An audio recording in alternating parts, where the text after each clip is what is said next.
This one, as my hipster son might say, is going to be weird. Back in the days when I was a journalist, one of the people I worked with from time to time was Gina Smith. I remember a conversation Gina and I had one night.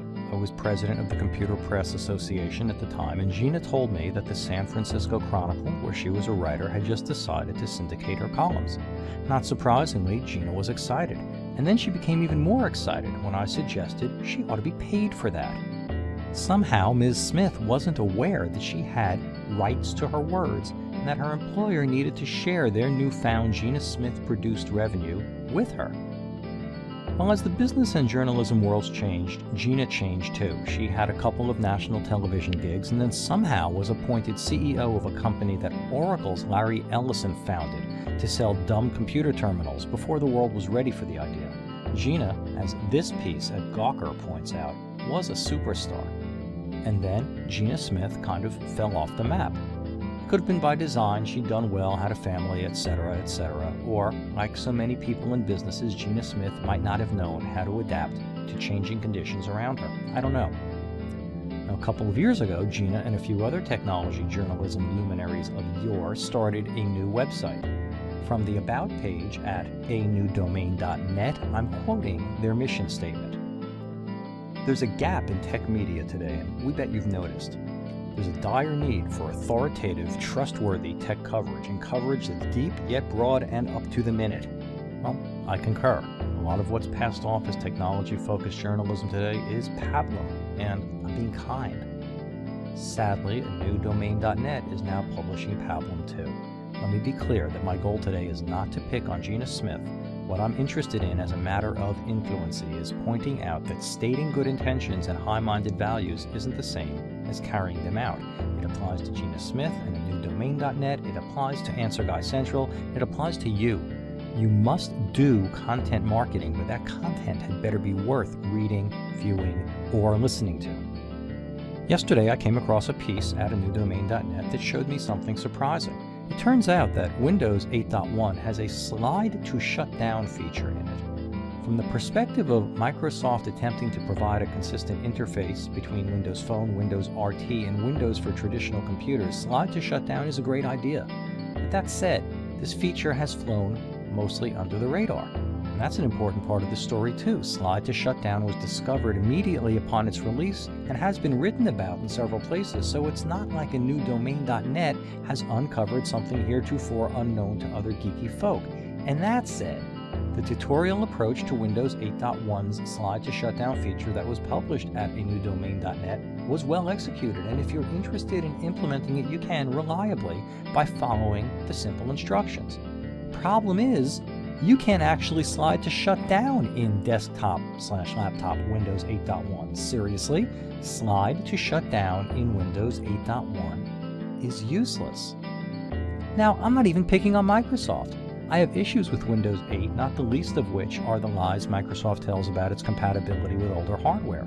But there's a reason Microsoft included slide to shutdown in the computer version of Windows 8.1 and then buried it. Slide to shutdown simply adds nothing. If you follow those directions at anewdomain.net, you'll create an icon you can click to initiate the shutdown process in Windows 8.1. Anewdomain.net describes putting that icon on your desktop, and then, almost as an afterthought, it points out that you can make slide to shutdown a bit more useful by pinning it to your taskbar or the Windows 8.1 start screen. But once you locate that icon, you'll find that clicking it leaves you in a place where there's another step involved in actually shutting down Windows 8.1. So here's a better idea. Right-click the Start button, it's always on your screen, and shut down as I'm showing you here. It's faster, and it's always available.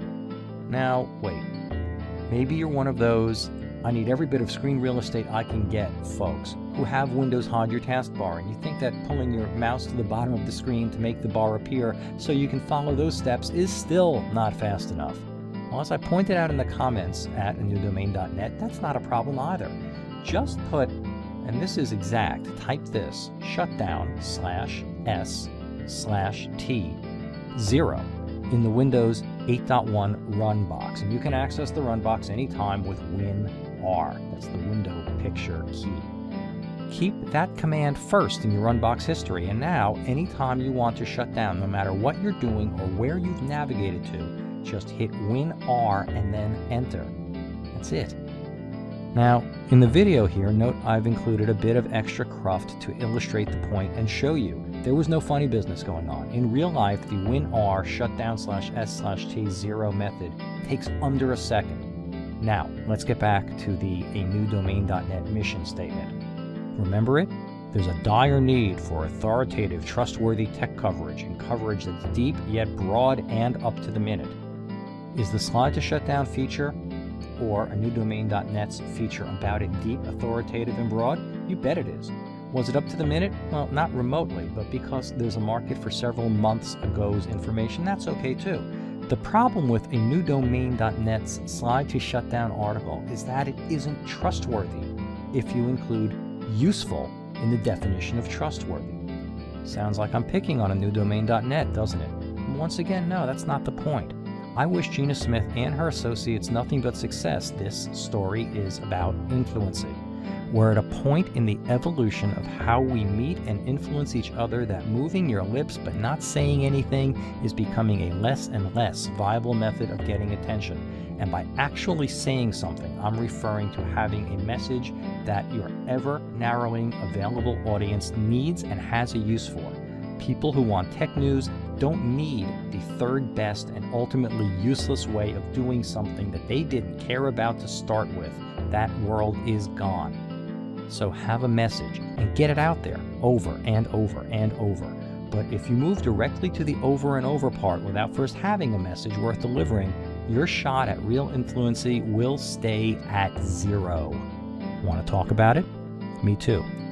I'm the Answer Guy, and I'll be back.